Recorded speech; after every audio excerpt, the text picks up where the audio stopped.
सबसे पहले बड़ी खबर आपको बताते हैं, कैबिनेट विस्तार पर आज बैठक नहीं होगी। मोदी कैबिनेट के विस्तार पर आज बैठक होनी थी, जिसे रद्द कर दिया गया है।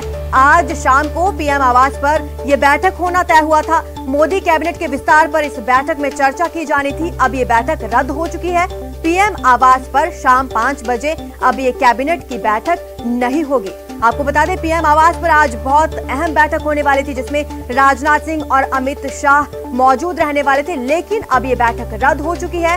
कैबिनेट विस्तार पर यह बैठक होने वाली थी, जिसमें मंत्रियों के ऊपर चर्चा की जानी थी, किन किन नए मंत्रियों को पद दिया जाएगा, इसके ऊपर मंथन किया जाना था, लेकिन अब इस बैठक को रद्द कर दिया गया है। आज शाम 5 बजे पीएम आवास पर अब ये बैठक नहीं होगी।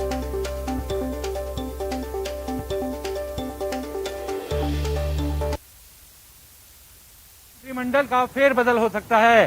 केंद्रीय मंत्रिमंडल में उन राज्यों से नेताओं को जगह मिल सकती है जहां पर अगले साल चुनाव होना है। इसके अलावा कुछ राज्यों में संतुलन बनाने के लिहाज से भी नेताओं को केंद्रीय मंत्रिमंडल में जगह मिल सकती है।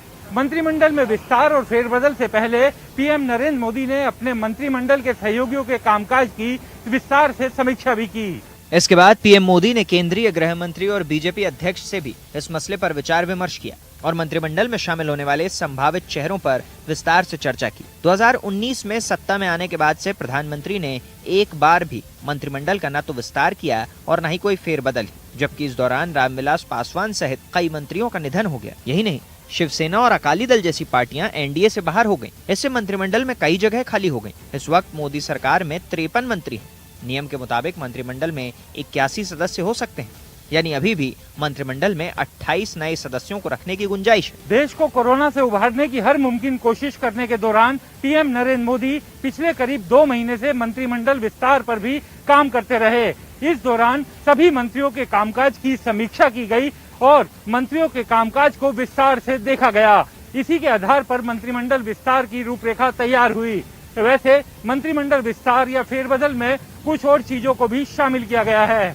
अगले साल उत्तर प्रदेश, उत्तराखंड, गुजरात, गोवा, मणिपुर, पंजाब और हिमाचल प्रदेश में विधानसभा के चुनाव होने हैं। इसलिए इन राज्यों से कुछ नए चेहरों को केंद्रीय मंत्रिमंडल में जगह मिल सकती है। बताया गया है कि प्रधानमंत्री युवा चेहरों को तो मौका देंगे ही, साथ ही आने वाले चुनावों को ध्यान में रखकर जातीय समीकरण का भी ख्याल रख सकते हैं। बताया गया है कि पश्चिमी उत्तर प्रदेश से भी कुछ चेहरों को मंत्रिमंडल में जगह मिल सकती है। सियासी गलियारों में एक कहावत मशहूर है कि देश की सत्ता की राह लखनऊ से निकलती है। इसलिए उत्तर प्रदेश से नए चेहरों को शामिल करने से पहले प्रधानमंत्री ने मुख्यमंत्री योगी आदित्यनाथ से भी इस बारे में चर्चा की। कांग्रेस से बीजेपी में शामिल हुए मध्य प्रदेश के दिग्गज नेता ज्योतिरादित्य सिंधिया को राज्य में दोबारा शिवराज सरकार की ताजपोशी में मदद करने का इनाम मिल सकता है। इसी तरह असम में हेमंत बिस्वा शर्मा के लिए जगह छोड़ने वाले पूर्व मुख्यमंत्री सर्बानंद सोनोवाल को भी केंद्रीय मंत्रिमंडल में शामिल किया जा सकता है।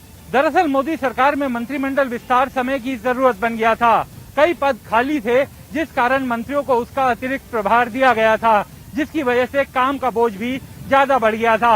हालांकि बिहार से जेडीयू, यूपी से अपना दल जैसी छोटी पार्टियों को इस बार मंत्रिमंडल विस्तार में जगह मिल सकती है। हालांकि प्रधानमंत्री नरेंद्र मोदी के फैसलों पर अनुमान लगाना आसान नहीं और वो कई बार अपने फैसलों से सभी को चौंकाते भी हैं, लेकिन फिर भी कई नामों को लेकर लगातार कयास लगाए जा रहे हैं। तो वहीं आज श्रम विभाग की समीक्षा